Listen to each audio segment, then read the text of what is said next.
नमस्कार. सुप्रजामध्ये मी रेवती आणि आमची संपूर्ण सुप्रजाची टीम आपणा सर्वांचं मनपूर्वक स्वागत करते. सध्या मुलांना सुट्ट्या लागलेल्या आहेत. मे महिन्याची सुट्टी सगळ्यांनाच लागलेली आहे.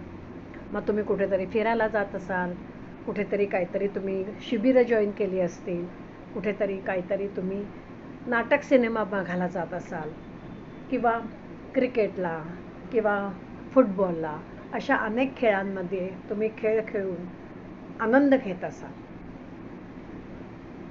तुम्ही सगळेच म्हणजे तुमचे आई बाबा, तुम्ही, आपण सगळेच अतिशय नशीबवान आहोत. कारण का तर आपण स्वातंत्र्योत्तर काळामध्ये जन्माला आलो. आपल्या आजी आजोबा जे आहेत ना, ते स्वातंत्र्यापूर्वी जन्मलेले होते. बऱ्याच जणांना त्यांचे आजी आजोबा स्वातंत्र्य लढ्याबद्दल किंवा आपल्याला स्वातंत्र्य कसं मिळालं याबद्दल नक्कीच गोष्टी सांगत असतील. आता हे स्वातंत्र्य म्हणजे काय? अहो, 150 वर्षाच्या वर भारतावर इंग्रजांनी राज्य केलं होतं. त्यात त्यांनी आपल्या भारतीयांना गुलाम बनवलं होतं. अतिशय शारीरिक, मानसिक, आर्थिक असा ते आपल्याला त्रास देत असत. त्यांना झुगारून लावण्यासाठी त्यांच्या विरुद्ध काही क्रांतीवीर उभे राहिले आणि अतिशय प्राणपणाने ते लढले. स्वतःच्या जीवाची पर्वा न करता त्यांनी ह्या इंग्रजांना तोंड देऊन त्यांना आपल्या भारतातनं पळवून लावलं. असे अनेक स्वातंत्र्यवीर, क्रांतीवीर यांनी या स्वातंत्र्य लढ्यामध्ये प्राणाचं बलिदान केलेलं आहे. स्वातंत्र्यवीर म्हणल्यावर पहिलं नाव आपल्या डोळ्यापुढे काय येतं? स्वातंत्र्यवीर विनायक दामोदर सावरकर येतं की नाही तुमच्या डोळ्यापुढे? बघा, आजी आजोबा किंवा आपल्या आई बाबा सुद्धा याविषयी काहीतरी घरात नक्कीच बोलत असणार. आत्ताच नुकताच स्वातंत्र्यवीर सावरकरांवर एक सिनेमा, मराठीमध्ये एक सिनेमा येऊन गेला. तो तुमच्या घरात मोठ्यांनी पाहिला असेल, तुम्हालाही दाखवला असेल, त्याच्यावर चर्चाही केली असेल, तुम्ही ती ऐकलीही असेल.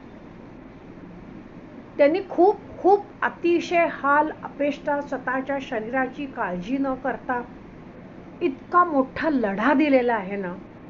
आज त्यांच्याविषयीच आपण गोष्टी रूपात तुम्हाला मी काही माहिती सांगणार आहे. बघा, त्यातनं किती गोष्टी घेण्यासारख्या आहेत आणि किती आपल्याला मनाला भारावून जातो आपण त्यांचं ते सगळं ऐकून. पण असं वाटतं की आपण म्हणतो ना, दिव्यत्वाची जेथे प्रचिती तेथे कर्माझे जुळती, असं आपोआप त्यांच्यापुढे नतमस्तक होतो आपण. त्यांनी दिलेला लढा याची तुलना कशालाच करता येत नाही. प्राणपणाने लढून कुणालाही न जुमानता रोखठोक बेडर वृत्तीने ते अतिशय खंबीरपणे उभे राहून भारताला स्वातंत्र्य मिळवण्यासाठी त्यांनी लढा दिलेला आहे.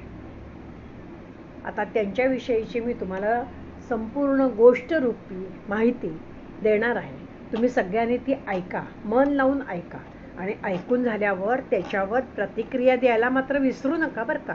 मला नक्कीच तुमची प्रतिक्रिया ऐकायला आवडेल. तुम्ही नक्की मला सांगितली पाहिजे. माझ्याकडनं जर एखादी गोष्ट सांगायची राहून गेली तर ती तुम्ही मला नक्की सांगायची आहे. मन लावून ऐका. तुम्ही लहान मुलंच नाही बरं का, मुलांना तुमच्या पालकांना घेऊन सुद्धा तुम्ही ही गोष्ट ऐकायला बसा आणि नक्की नक्की ऐका. सुरू करूया आता आपण.